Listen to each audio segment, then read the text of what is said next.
Hello wine people! Welcome to Grape Exciting channel.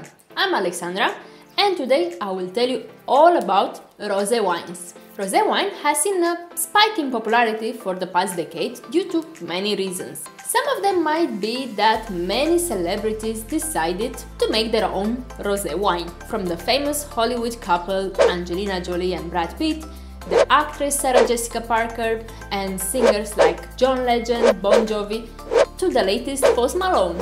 They have created more of an aspirational lifestyle which is easy selling by itself.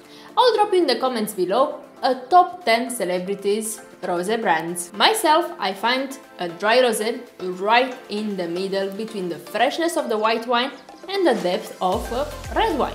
It can be the perfect wine for a picnic in the park, an aperitif for a fancy party, and also a great food pairing.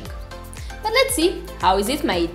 The most obvious method, which we are thinking in the first instance, is to blend some white wine with red wine. But this practice is forbidden in Europe, excepting when it's coming to rosé champagne. For example, Ruinart Rosé. The most popular method is through limited skin maceration.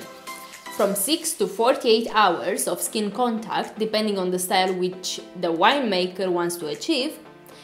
The longer maceration, the darker and more richly flavored rosé wine results. This method is often used in regions like Provence and Languedoc-Roussillon in France.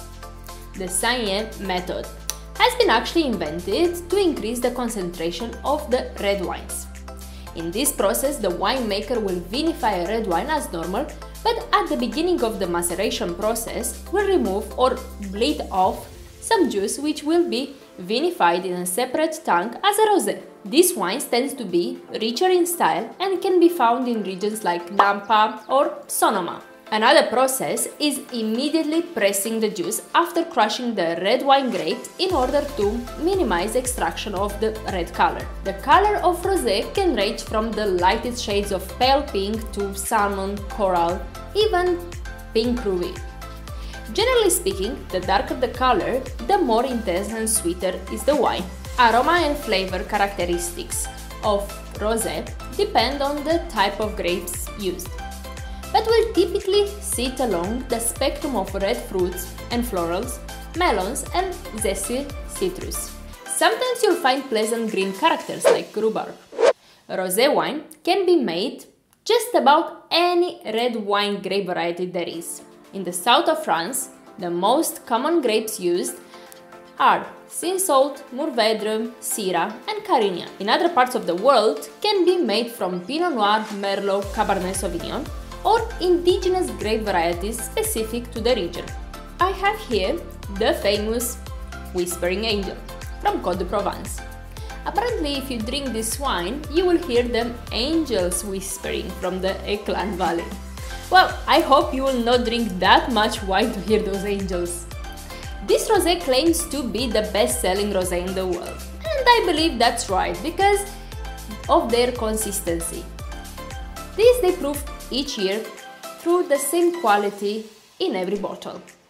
In fact, it's a global phenomenon. It's made primarily of Grenache, Cinsault and Vermentino grapes. Both the free-run juice and the pressed juices are vinified in stainless steel vats with temperature control, and batonnage is done twice weekly to increase the flavors and textures. Let's give it a try! The nose is delicate, with English roses notes.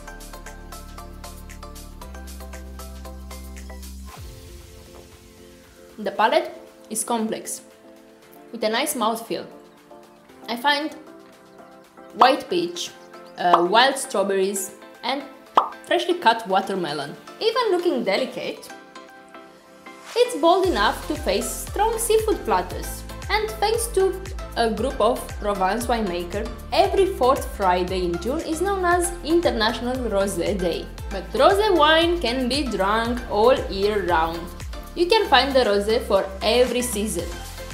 I hope next time you reach for a bottle, you will understand better what's inside. And let me know in the comments below if you like rosé wine. And hit subscribe button to see more videos related to wine.